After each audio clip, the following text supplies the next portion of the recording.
Hello there, guild members. It's me, coming to you, and I'm back. I know it has been a while. I hope you all had a very wonderful Easter. I hope you all had a bunch of good eggs. I still got one left. Still, hope you're all enjoying the weather. The weather's been beautiful lately. We've all been able to see your family now that lockdown restrictions have been lifting up, and you've been able to go see your family or see your friends, or your partner or whatever it may be. Hope you all have had a lovely time. So recently. And by recently, I mean literally just the other day, for me at least, Falcon and Winter Soldier just finished. We got episode 6. The series, this season is done now. Assuming this is going to be the only season that's done, that also means the show is done now. So I thought it'd be fun for me to do a spoiler-free review. So if you haven't watched the final episode of Falcon and Winter Soldier, there isn't going to be any spoilers from episode 6. I'll wait another week or so for people to watch the episode, and then we can do a spoiler review next week. So, first of all, I just want to say right off the bat, this was such a great series. I thought the characters were great, I thought the story was really interesting, the ending was perfect. I thought episode 6 did a really great job of taking everything that we've known all the way from episode 1 all the way up here to episode 6. I simply just loved all the characters. The battle between Sam and Bucky was great. I love Sam and Bucky. They're tied as they're both probably some of my favorite characters in the MCU right now. They're just great. They were so much fun to watch. It was so great to see Sam's confliction about, does he want to be Captain America, and why he gave up the shield, and why he doesn't think he was worthy, and then to see him, go full circle, and then finally take up the shield at the end. That was just great. That was great to see. And that's not a spoiler from episode 6. That's from episode 5. So, sorry to people who haven't watched episode 5. And then Bucky as well, we see him, he's still conflicted. He's still trying to live with the trauma of the fact that he was the Winter Soldier. He killed so many innocent people, and now he's grown. He's come to accept the fact that he is no longer that person. He doesn't have to worry about he doesn't have to worry about his inner killer instinct getting the best of him. He can put that aside now, and he can move past it. Zemo was great. It was good that they brought back Zemo, because he was cool in Civil War, don't get me wrong, but there was certainly a lot more room for him to grow, and a lot more room for the MCU to work with him, and they certainly took advantage of that here. Zemo was just such a fun character. He was so cool, he was interesting, he was funny. You got the impression that Zemo, you get a better understanding of why he's doing what he's doing. He wasn't just this guy who was salty about the fact that the Avengers played a part in Sokovia being destroyed. It wasn't just that. It was a lot more than that. He was against the sort of morality of super soldiers, and sort of how it's all like Lex Luthor and Superman. Zemo is all concerned. He's worried about the fact that humanity would become too reliant on super soldiers, because he believes that people who use the super soldier serum will just become tyrants. And to be fair, there has been shown in a lot of cases who have taken the super soldiers. And case in point, Karli, who we'll get to in a minute. Anyway, Karli.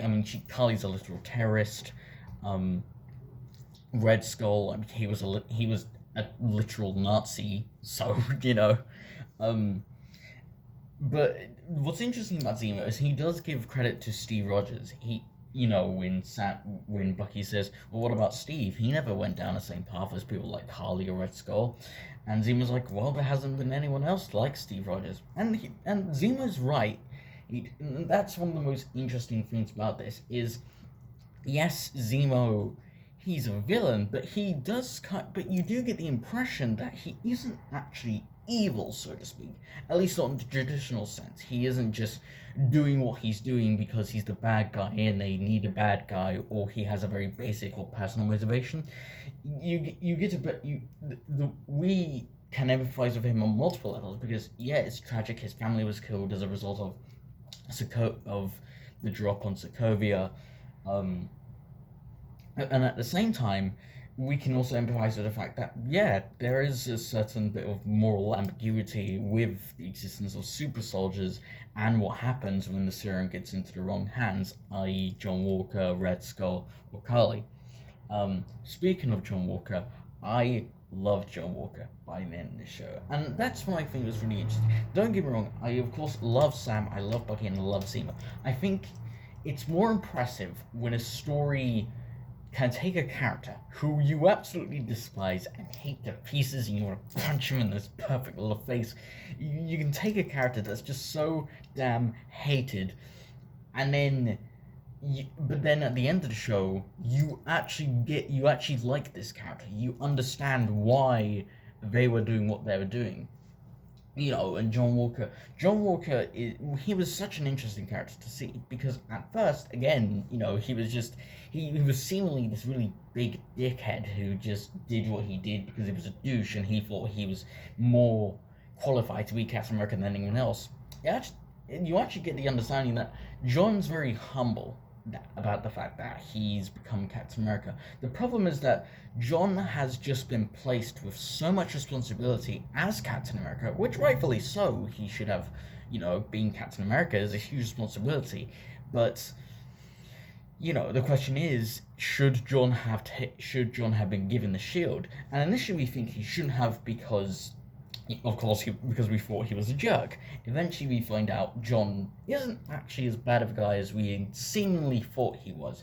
We sort of find out that John is a good guy, but he doesn't really get it. He doesn't understand, why he doesn't get why Sam and Bucky are doing everything they can to try and end this through it and beat Karli through reason and understanding, rather than just arresting her because, well, look how well that went the first time it went down.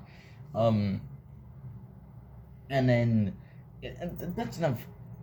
And then John, he got pretty well redeemed. I won't say what happens again. No spoilers for episode 6. But I love what they're doing with John, and I hope we get to see more of him in the future. I really do, because he started off as a being character that everyone hated and wanted to punch in the face, and now we all empathize with him. We get it. We actually like him. We don't love him, but we might love him at some point. And then we get to Karli. Oh my god. Karli could be an entirely separate video, but that includes me having to spoil a few things from episode 6. Actually, not really. Karli didn't really do much in episode 6. Well, she did, but she didn't. I will explain more in the spoiler review. Point is, Karli was honestly one of, if not the most boring character in this show. Karli's whole character is that she thinks that the world was a better place when Thanos did the snap, when half of the population was gone. But the problem with Karli is she's so caught up and focused on her own suffering, on the people she's lost, the things she's had to do in order to survive and all that. She's so focused on her own suffering that she thinks it's completely okay to make others suffer the way she has. And ordinarily that would make for a good villain if Karli wasn't meant to be a villain that we were supposed to like. Because what it seems to me is that Karli was meant to be the villain that we always liked, we could always empathize with.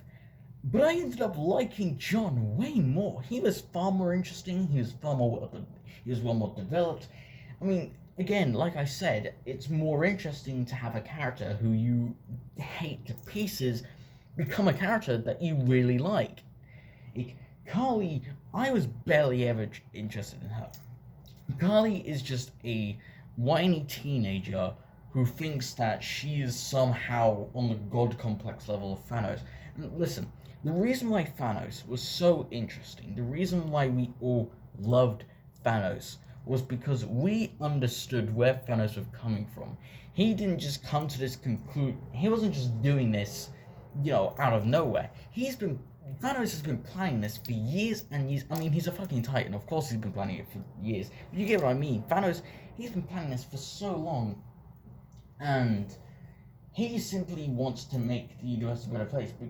And we actually get why Thanos is doing what he's doing. The difference between Thanos and Karli is that, in my opinion at least, Karli isn't really much of a threat. Thanos was a universal level threat. One snap of his fingers with all 6 Infinity Stones wiped out half of the universe's population, and if he wanted to, he could have just simply eradicated all life except him and then just brought everyone back in his own image. That's literally how much of a threat Thanos was. More to the point, Thanos had always been lingering in the background from day one when the first Avengers movie came out. Thanos has always been there, and we've been waiting, we've been anticipating for when he's going to make his debut in the MCU, or his major debut. Of course, he made his sort of first major screen debut in Guardians of the Galaxy 1, but then Thanos, obviously he came to the spotlight even more in Infinity War and especially in Endgame.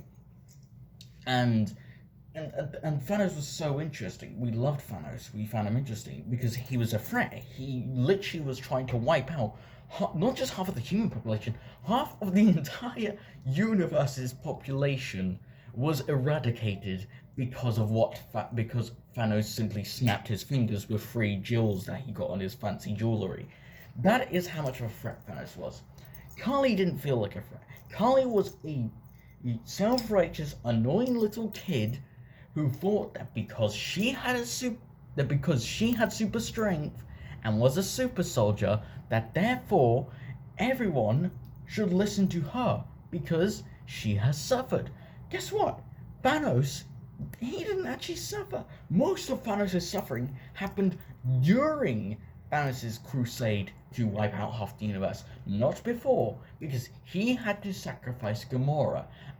Because, guess what? Thanos loved Gamora. Thanos had to make decisions that he hated making. He didn't want to kill Gamora because he actually did care about her. But in the end, he still had to make those decisions. More to the point, we knew who Gamora was. We spent literally 2 whole movies with Gamora.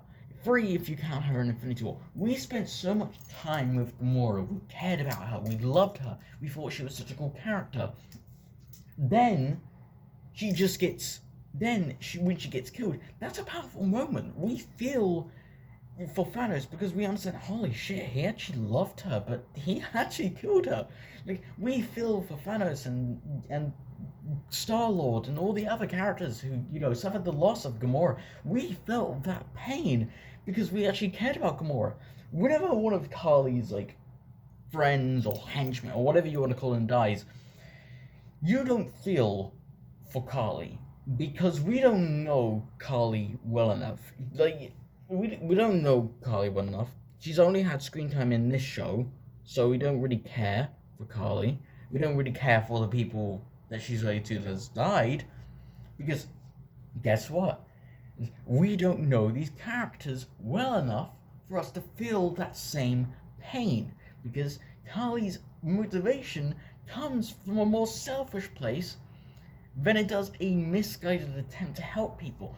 Thanos, as much as he was a villain, as wrong as what he did was, Thanos generally did want to help people. He wanted to make the universe a better place. He wasn't doing this because of something that happened to him. He was doing this because of what he saw happening to other people. Karli is doing this as a result of what has happened to her. She is so convinced and so caught up in her own victimhood, but she is denouncing and denying everyone else's right to live a full life, and instead she's just going to kill innocent people who have done nothing wrong, who haven't, harmed her, who have nothing against Karli other than she's a terrorist, and the reason why she's a terrorist is because she killed innocent people. So, I don't know, I hated Karli. I just hated Karli. I hated her character. But on a more positive note, this series was just great. It was interesting. I thought the stuff of Issachar Bradley was great. Kind of got a little emotional towards the end. I didn't shed a tear though. That is something that I usually never do. But yeah, overall this was just a great show. It was lots of fun. Yeah, so that's gonna have to do it for the spoiler-free review. Of Falcon and Winter Soldier episode 6, as well as sort of a general overlook at the series as a whole. Of course, I may, if you know, a lot of what I say in my spoiler review is a bit repetitive from this video, that's mainly because of the fact that some of the stuff in this video it was more sort of the series as a whole. I'll probably go more in depth on in the spoiler review, sort of what my thoughts were, sort of how much I love these characters and all that stuff. So yeah, that's my spoiler review of Falcon and Winter Soldier. So I hope you all have a lovely day. If you enjoyed the video, please don't forget to leave a like, and if you're not subscribed yet, please subscribe and join the guild. It'll be a really good time for you. So that's gonna have to... Oh, Jesus Christ, I should not have eaten the leftover pizza. I'm kidding. Jesus Christ, I'm so cringy. Anyway, this is gonna have to do it for me, the guild members. So I shall see you all in the next guild gathering. Bye bye.